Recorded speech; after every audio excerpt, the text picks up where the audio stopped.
Welcome to my class. नमस्ते student. बच्चों, हम कक्षा 8वीं की पूरक पाठ्य पुस्तक भारत की खोज इसका अध्ययन कर रहे हैं और इसमें हम चैप्टर नंबर 4 पढ़ रहे हैं, जिसका शीर्षक है युगों का दौर। और युगों का दौर इस पाठ का यह सेशन नंबर 3 है। इस पाठ में हम पढ़ रहे थे कि अलग अलग साम्राज्य किस प्रकार अपना साम्राज्य स्थापित कर रहे थे, इसका वर्णन पढ़ा। तो सबसे पहले जब हम पढ़ रहे थे कि मौर्य साम्राज्य जब उसका पतन हुआ, उसके बाद मौर्य साम्राज्य के बाद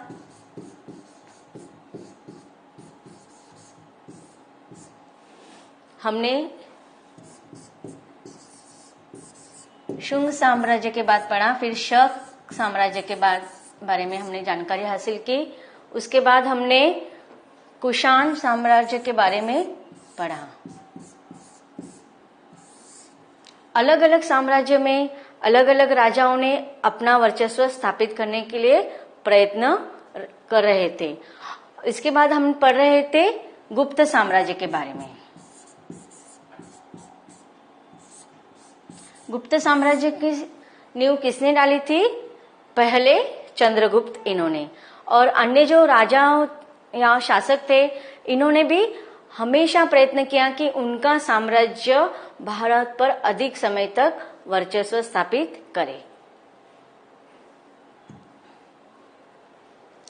लेकिन समय समय पर अजीब रस्म रिवाज वाले अजनबी लोगों के हमलों ने उसे हिला दिया। मतलब देखो, हम पढ़ रहे थे कि जब अलग अलग साम्राज्य भारत पर आ रहे थे और अपना वर्चस्व स्थापित करने का प्रयास कर रहे थे, उस समय भारत पर अधिकतर ब्राह्मण धर्म और क्षत्रिय धर्म का वर्चस्व था।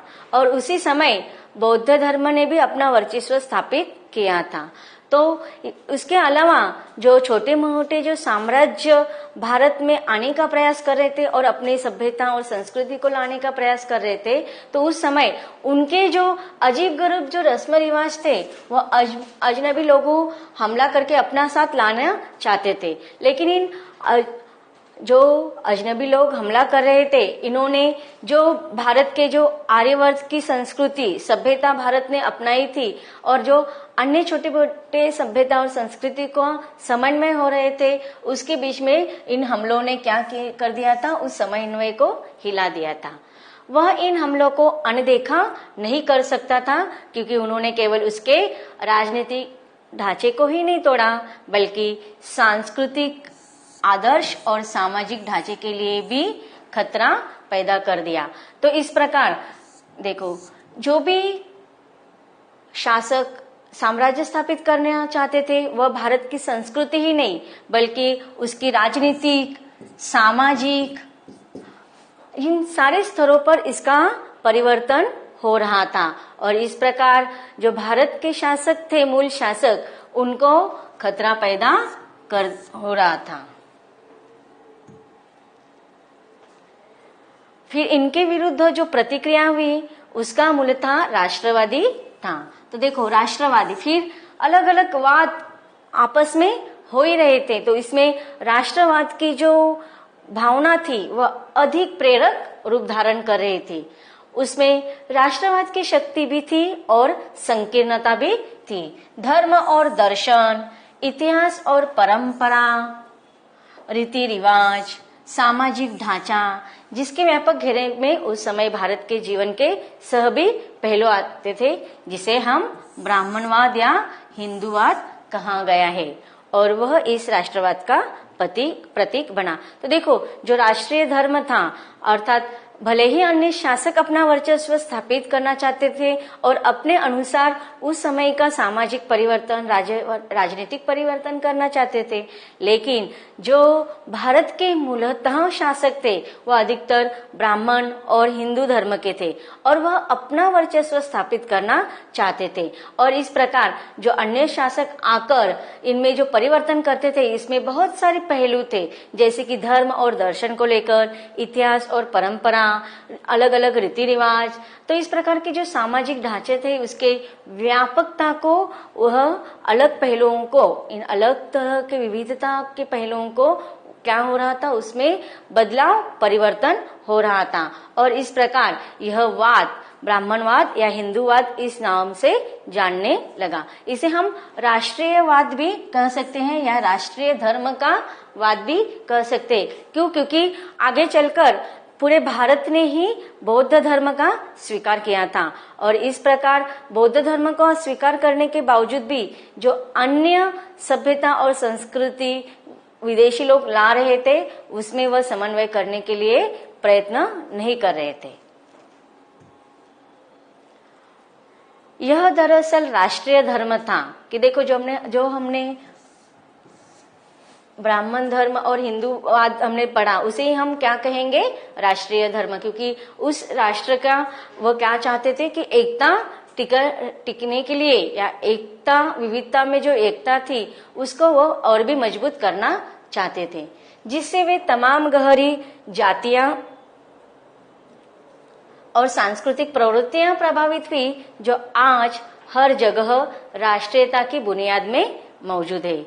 जिस बौद्ध धर्म का भारतीय विचार से हुआ था उसके लिए भारत वह पुण्य भूमि थी जहां बुद्ध ने जन्म लिया। तो देखो, जिस बौद्ध धर्म का स्वीकार भारत ने शुरुआत से ही किया था और उस बौद्ध धर्म का स्थापना गौतम बुद्ध के द्वारा हुआ था और इसीलिए भारत उसके लिए एक अपने आप को एक बौद्ध धर्म स्वीकार करने के लिए पुण्य भूमि मानती है।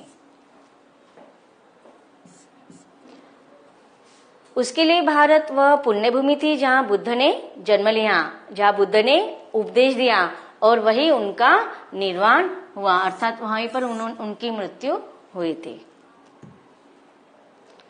वह बौद्ध धर्म मूल रूप में अंतरराष्ट्रीय था, विश्व धर्म था। तो देखो, यह जो बौद्ध धर्म था वह भारत का ही एक राष्ट्रीय धर्म माना गया और उसे पूरे विश्व ने स्वीकारा था, इसलिए हम उसे विश्व धर्म भी मानते हैं।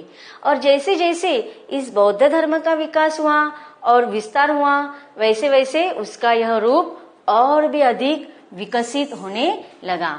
इसलिए पुराने ब्राह्मण धर्म के लिए स्वाभाविक था कि वह बार बार राष्ट्रीय पुनर्जागरण का प्रतीक बन सके। तो इस प्रकार देखिए कि जो पुराने ब्राह्मण जो इन छोटे मोटे धर्मों के पहले से थे वह क्या कर रहे थे, उनके बीच में स्वाभाविक रूप से या सहज रूप से हम कह सकते हैं कि अगर कोई नया धर्म को स्वीकार करना है तो उसमें थोड़ा परिवर्तन लाने के लिए या उसको समावेश करने में थोड़ा समय लगता है। लेकिन इस प्रकार इस राष्ट्रीय धर्म को बचाने के लिए और नए धर्म का स्वीकार करने के लिए यह जो बौद्ध धर्म का स्वीकार किया गया है और वह विश्व धर्म तथा अंतर्राष्ट्रीय धर्म कहा गया, तो इस प्रकार उनमें पुनर्जागरण का प्रतीक के रूप में हमारे सामने आ गए। यह धर्म और दर्शन भारत के भीतरी धर्म और जातीय तत्वों के प्रति सहनशील और उदार था। विदेशियों के प्रति उसकी उग्रता बराबर बढ़ती रही। कि देखो, भारतीय जो तत्व थे, भारतीय जो धर्म थे, उनके लिए प्रति उनकी जो भावना थी वह उदारता की भावना थी और वह यह सारी चीजों को अपने अंदर समावेश करने के लिए तैयार थे। लेकिन जो विदेशियों की जो आक्रमण हो रहे थे और उनके साथ जो संस्कृतियां सभ्यता आ रही थी उसका वह विरोध कर रहे थे। वह अपने आप को उनके प्रभाव से बचाने की कोशिश करते थे। ऐसा करने में उनमें जो राष्ट्रवादी चेतना पाई गई थी वह अक्सर साम्राज्यवाद की शक्ल अख्तियार करने लगी। तो देखो, हम पढ़ रहे थे गुप्त साम्राज्य के बारे में। अब गुप्त साम्राज्य के बहुत सारे शासक हुए थे और उन्होंने अपना शासन काल में स्थापित करने के लिए बहुत सारी कोशिश की थी। उसमें से समुद्रगुप्त ये विशेष नाम से जाने जाते हैं। हम गुप्त साम्राज्य के बारे में पढ़ रहे थे और गुप्त साम्राज्य की नींव भले ही पहले चंद्रगुप्त ने डाली थी, लेकिन उसमें विशेष रूप से जो शासक का नाम लिया जाता है वह समुद्रगुप्त है। अब समुद्रगुप्त ने अपने साम्राज्य में बहुत सारे परिवर्तन लाए थे और उनका जो शासन करने की जो कला थी, पद्धति थी, वह कुछ अलग थी। इसके लिए उन्होंने सामाजिक कार्य भी किए थे तथा उस समय के सिक्कों की विशेषता रहती थी कि राजाओं का एक बाजू पर चित्र रहता था और दूसरी तरफ उनके भगवान का। तो समुद्रगुप्त के काल में अधिकतर सोने के सिक्के बनाने की प्रथा शुरू हो गई थी। उसके पहले चांदी के सिक्के प्रचलित थे। और देखो, ये जो राजा थे उनको अधिक करके वीणा बजाना बहुत पसंद था, इसलिए उन बहुत सारे सिक्कों पर समुद्रगुप्त की वीणा बजाते हुए चित्र दिखाई देते हैं।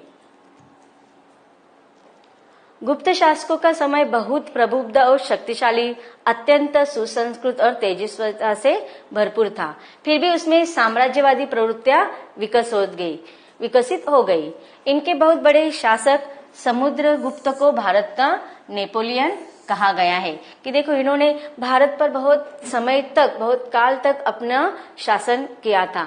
और उनकी जो शासन करने की जो पद्धति थी कि जो लगान रहते थे, जो राजकोष में, राज खजाने में जमा होते थे, वो क्या करते थे, वो लगान कभी कभी वो जनता में ही बांट देते थे या उसका उपयोग वो सिर्फ जन कार्य में ही लगा देते थे। तो उन्होंने जो समाज कार्य किए थे, उनके जो कार्य आज भी हम पढ़ते हैं, इतिहास में लिखे हुए हैं। तो इसकी वजह से समुद्रगुप्त को भारत का नेपोलियन कहा गया है। साहित्य और कला की दृष्टि से यह बहुत शानदार समय था। चौथी शताब्दी के आरंभ से लेकर 150 वर्ष तक गुप्त वंश ने उत्तर में एक बड़े शक्तिशाली और समृद्ध शासन किया।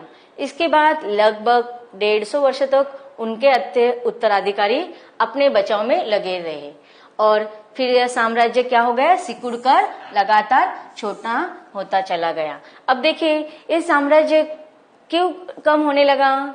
क्योंकि देखो, जैसे कि उस समय अधिकतर शासकों ने बौद्ध धर्म का स्वीकार किया था और फिर बौद्ध धर्म पर ज्यादा जोर देने की वजह से या फिर युद्ध की इस पर ज्यादा जोर न देते हुए फिर धीरे धीरे उस शासन का क्या हो गया, वह जो प्रदेश था वह अन्य आक्रमणकारी ने अपने अंदर समावेश कर लिया। तो इस प्रकार यह साम्राज्य धीरे धीरे सिकुड़कर छोटा होता चला गया और मध्य एशिया में एक नए आक्रमणकारी लगातार भारत पर हमला कर रहे थे। उनमें हून भी थे और हून में गोरे हून जो कहलाते थे, उन्होंने क्या किया था कि मुल्क में उस समय बहुत लूटमार की थी।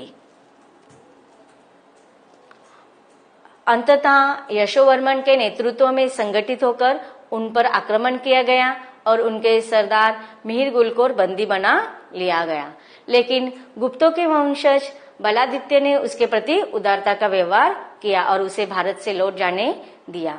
मिहिरगुल ने इसके बदले लौटकर अपने मेहरबान पर क्या किया, कपटतापूर्ण हमला किया। तो देखो, इस प्रकार जिस सरदार मिहिरगुल को उन्होंने बंदी बनाकर जीवित छोड़ दिया था, उसने क्या किया, फिर अपने ही देश में जाकर उसने फिर इन वंशज को, गुप्ता वंशज को और यशोवर्मन पर क्या कर दिया, हमला कर दिया।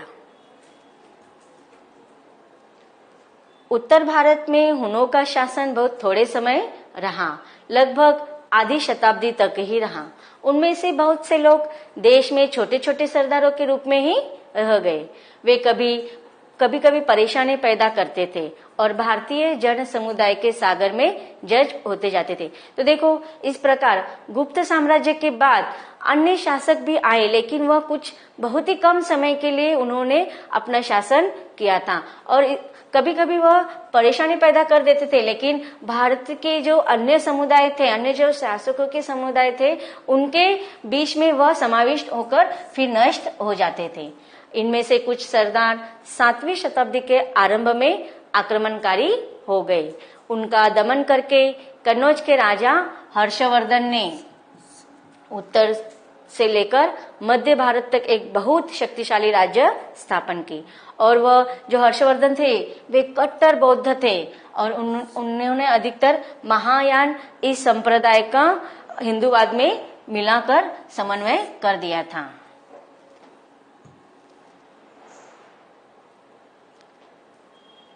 फिर हर्षवर्धन इन्होंने बौद्ध और हिंदू दोनों धर्मों को बढ़ावा दिया। उन्हीं के समय प्रसिद्ध चीनी यात्री हुआन त्सांग अर्थात युआन च्वान भारत में आए और 629 में ईस्वी सन में हर्षवर्धन कवि और नाटककार था। अपने दरबार में बहुत से कलाकारों और कवियों को इकट्ठा किया और अपनी राजधानी उज्जैनी को सांस्कृतिक गतिविधियों का प्रसिद्ध केंद्र बनाया। तो देखो हर्षवर्धन के कालावधि में इन्होंने कवि, उनके जो राज दरबार थे उनमें अधिकतर कवि, नाटककार, इनको अपने इसमें स्थान दिया था। उसी समय जो बाणभट्ट नाम का कवि था वह हर्षवर्धन के राज दरबार का प्रमुख माना जाता था। उन्होंने बहुत सारे नाटक भी लिखे हैं। उनके नाटकों के नाम अगर आप इतिहास के पाठ्य पुस्तक पढ़ेंगे तो आपको उसमें मिल जाएंगे। तो इस प्रकार हर्षवर्धन ने अपने शासनकाल में अधिकतर अलग अलग कलाकारों को और जो भी सांस्कृतिक गतिविधियां थी उनको बहुत अधिक जोर दिया था और इस प्रकार उस समय हर्षवर्धन का जो साम्राज्य था उस समय वह सांस्कृतिक गतिविधियों का प्रमुख केंद्र माना गया है। हर्षवर्धन की मृत्यु 648 में हुई थी। यह लगभग वह समय था जब अरब के रेगिस्तानों से अफ्रीका और एशिया में फैल रहे थे और उसी समय इस्लाम धर्म भी सिर उठा रहा था।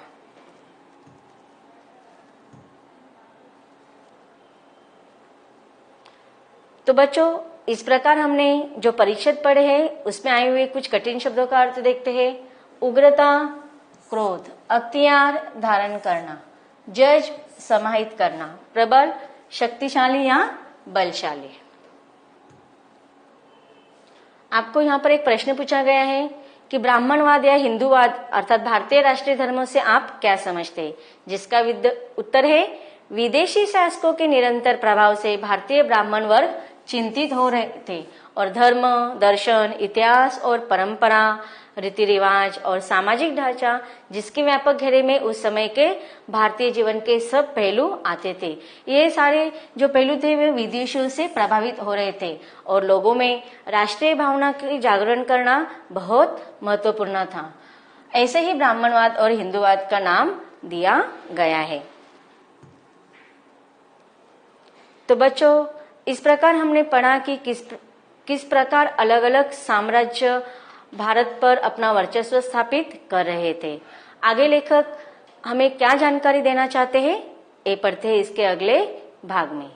तो मिलते हैं इसके अगले भाग में।